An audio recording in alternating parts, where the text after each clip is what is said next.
Ragnarok was Lupino's private nightclub, a den of drugs built into an old theater. I knew what waited inside. V-head junkies ready to explode in random acts of senseless violence, and Lupino's goon squad, the worst stone-cold killers this side of hell. Ragnarok was as inviting as a headache, flickering and flashing to a machine gun beat. The belly of the nightclub was a gothic theme park that began with bondage games and led to the nasty stuff from there. As subtle with its dark message as a cop-killer bullet through the heart, like father, like son, just like Jack Lupino.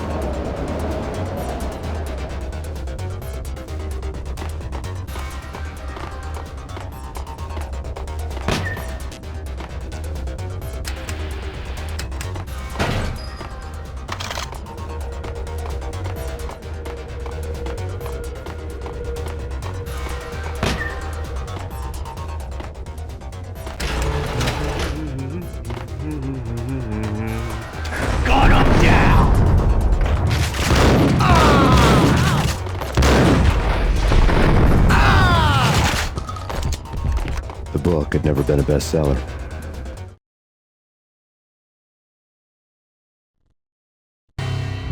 Given the setting, I was surprised to find that somebody had been passing time reading. The paperback was entitled, The Age of Murder and Storm. The blurb on the back mentioned Norse mythos and Ragnarok, the end of a Viking world with a terrible winter that covered the earth in ice, when vile crimes were rampant and all humanity lost.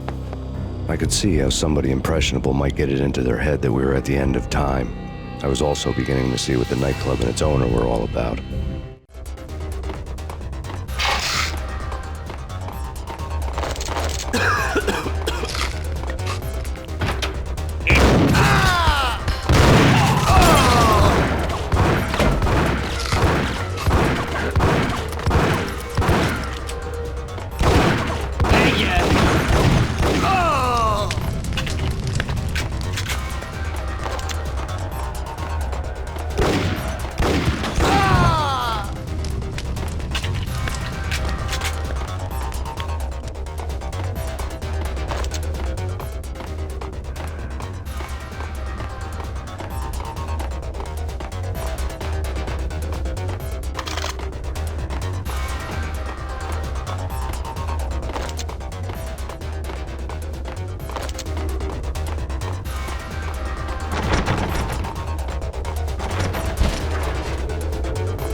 Books on the occult had been piled on the table.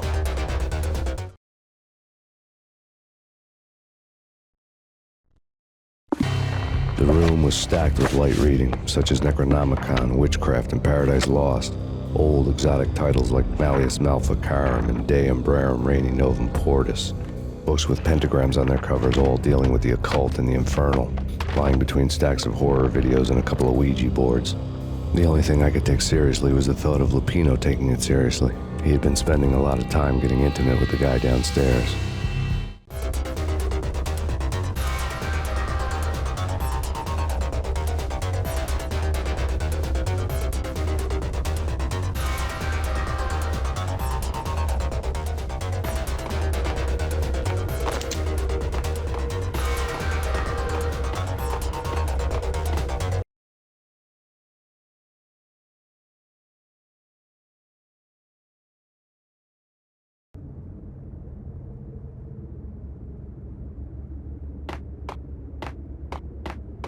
What with Dino and all, I wouldn't say anything to his face. He might not... Who knows what he'd do? But somebody's gotta go in there. It's too freaky. All the screaming. I mean, it's been 3 days now. Don't look at me. Hell no, I ain't got no death wish. I'm just saying it gives me the creeps, especially now. It's gone all quiet in there.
Karaoke never was my scene.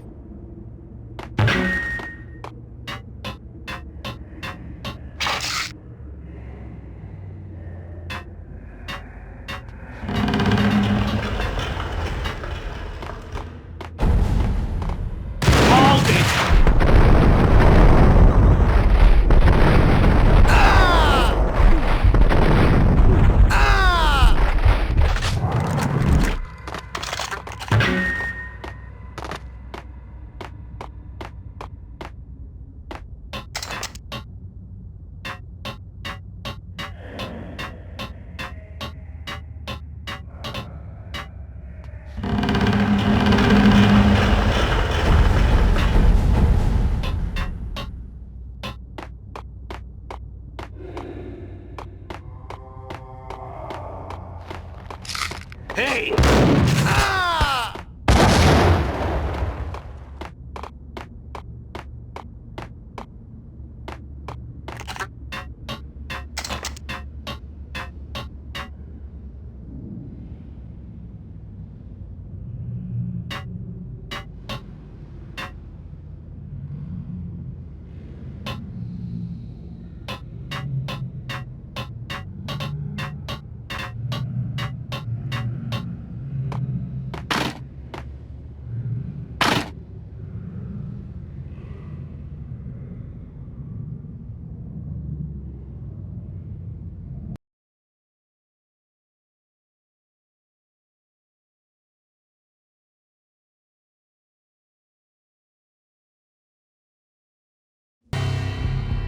The backstage area led to Lupino's inner sanctum. The hot air inside was like an invisible wall, thick with incense and something else, a sickly sweet smell that made you gag.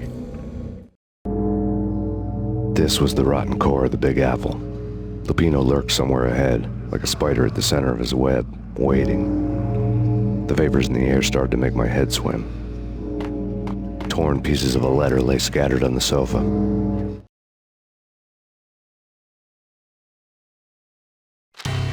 Punchinello had threatened Lupino in writing. The note had been torn to pieces, bloody fingerprints all over them. Don't want you to think that one of my boys is not playing with a full deck.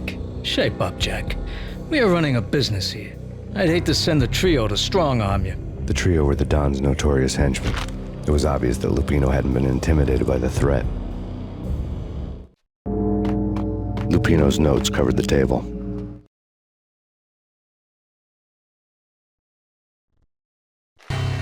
Jack Lupino was crazy, all right. The table was scattered with notes of demented arcane nonsense written in rusty blood, a mishmash list of demons, devils, and dark gods evoked. Beelzebub, Asmodeus, Baphomet, Lucifer, Loki, Cthulhu, Lilith, Hela, blood given to you all. He was after that old Faustian deal, your soul for power and fortune. Just sign on the dotted line with your blood. Lupino's notebook lay on the pedestal.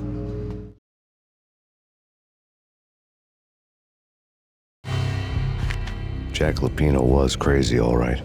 Mythic wolves, let loose to devour the sun and the moon. Lupino is the wolf. I'm Mr. Beast, the big bad Fenris wolf. I'm the end of the world man, wearing the flesh of fallen angels. After Y2K, the end of the world had become a cliché. But who was I to talk? A brooding underdog avenger alone against an empire of evil, out to right a grave injustice. Everything was subjective. There were only personal apocalypses. Nothing is a cliché when it's happening to you. The flesh of fallen angels!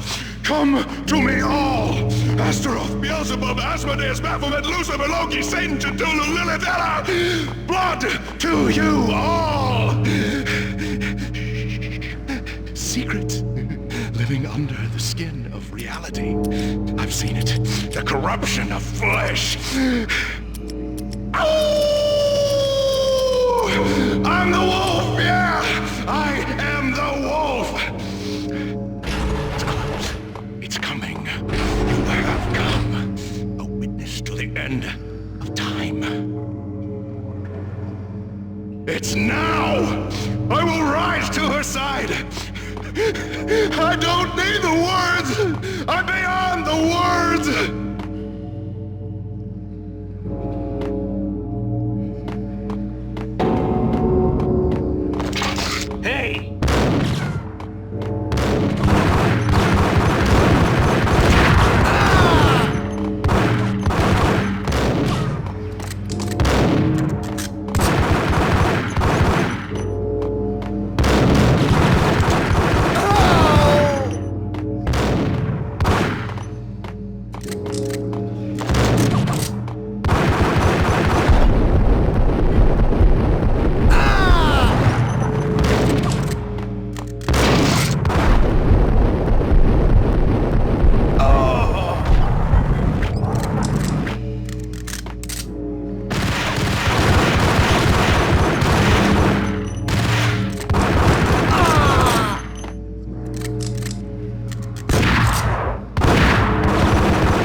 What the hell?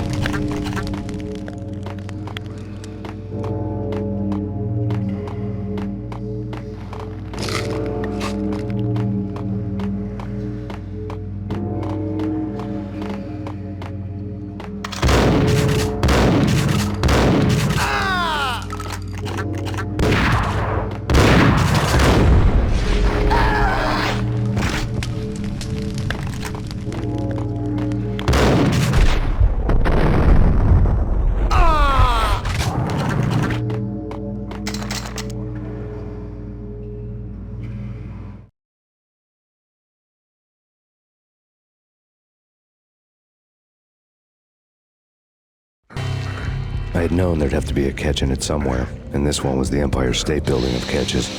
Lupino was pumped up and dying to go 15 rounds with a mutant alligator. And then he started this spooky monkey talk, straight from a bad dream. Mine. I have tasted the flesh of fallen angels.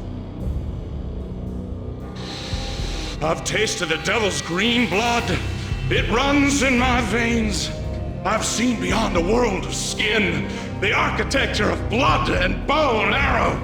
Death is coming! She is coming, and hell follows with her. This is the twilight winter. I am ready to be her son. Her time is now, and all who stand in her way must die!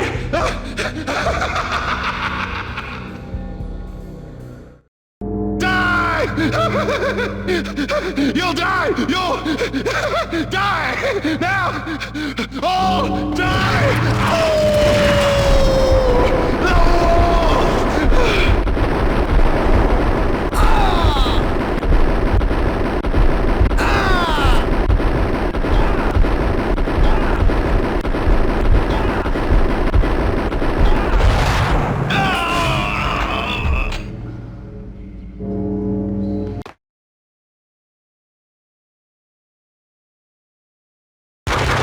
Lupino finally went down. I wanted to make real sure he'd stay that way. V was a bad monster. Turned them into friggin' zombie demons from outer space. I think he's dead already. Huh? And that's when it happened. But dead or not, you've got the wrong guy. In stepped this knockout femme fatale holding a gun to my face. I returned the favor.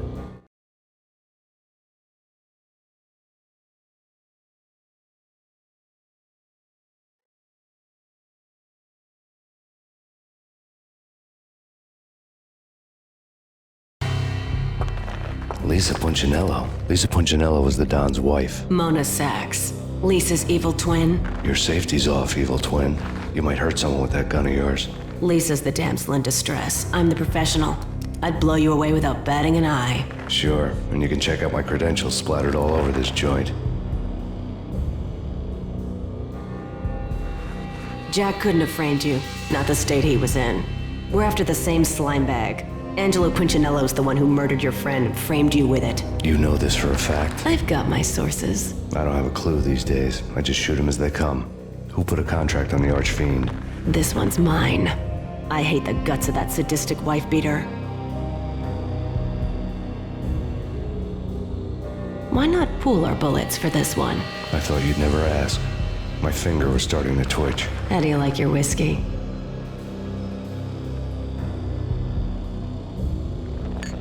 I'm easy, as long as you don't try to slip me a Mickey. You're a real angel, Max.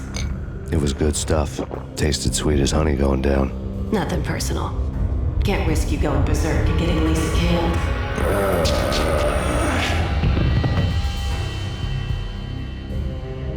The nightmare was always the same. Violent shapes moving in darkness, old and ugly. The killer's mad laughter was a riddle filled with wicked innuendo. Somewhere, the baby was crying.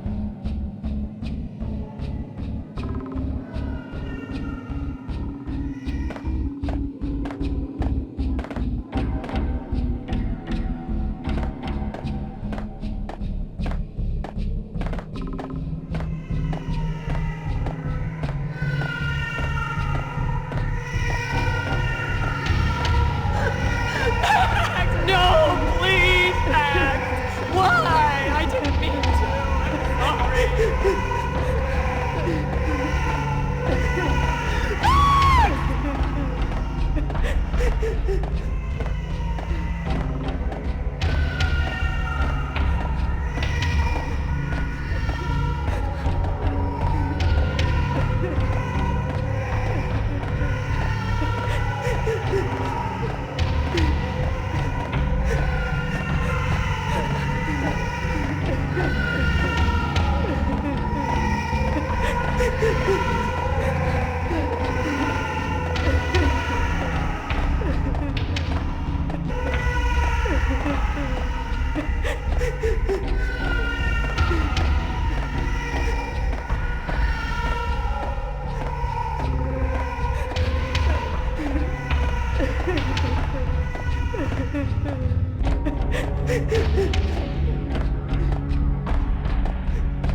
when we found you snoring next to Lupino's corpse.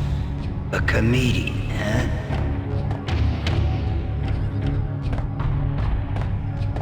The pictures were filled with good old times. Michelle looked at me from the photo.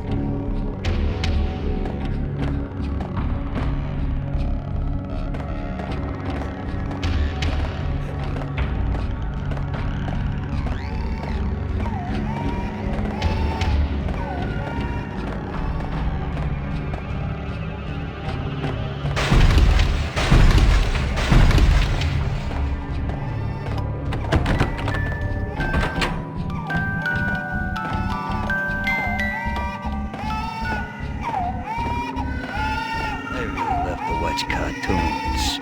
Captain Baseball Bat-Boy's my favorite.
No, please, God, no.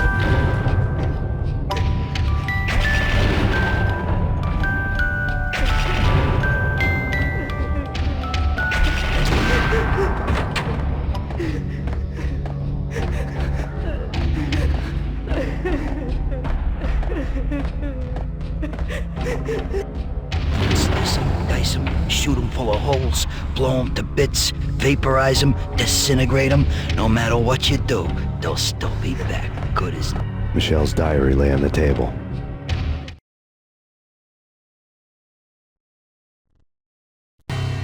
Michelle was working part-time in the district attorney's office. Her diary was open on today's entry, her handwriting all pretty curves. An army dossier found its way to my desk yesterday. Valhalla? Isn't that a Norse myth? Something about Vikings? I tried to tell Max about it, but he was busy, that cute frown on his brow. Guess it's nothing, just a mix-up at the courier service. From now on, I would always find time for her. It was a hollow promise. Too little, too late.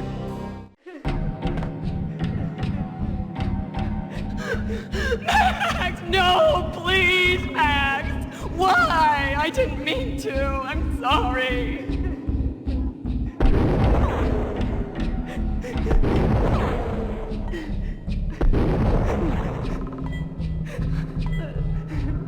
Murderer! You killed her! Nothing like that ever happens in the real world.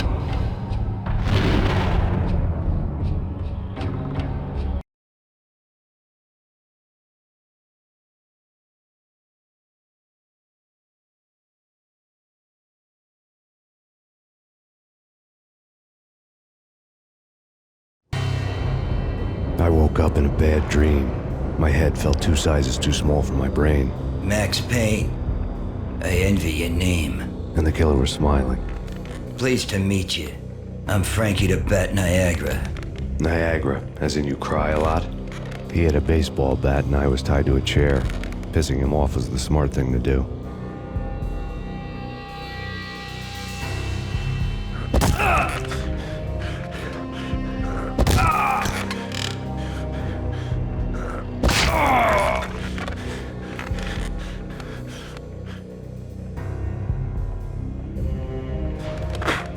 Nothing wrong with a little laugh now and then. Take me, for example.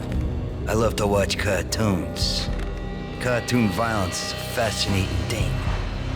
Let's take a break. I need to take a leak and maybe grab a cold one at the bar. Don't worry. I'll be back to finish this off. And then, it's checkout time. You play, you pay, you bastard. He swaggered out, and the door clanged shut behind him, locks clicking into place.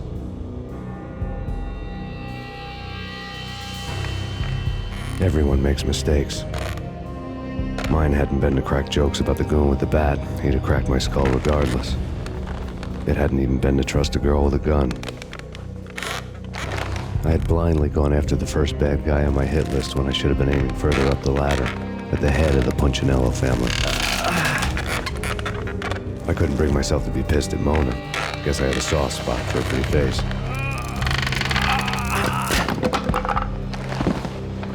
But when somebody decides to play baseball with your head, you tend to get sore. They had dragged me back to the basement of Lupino's hotel. I was beaten, bruised, and blue. I felt like the chair I had broken to get free.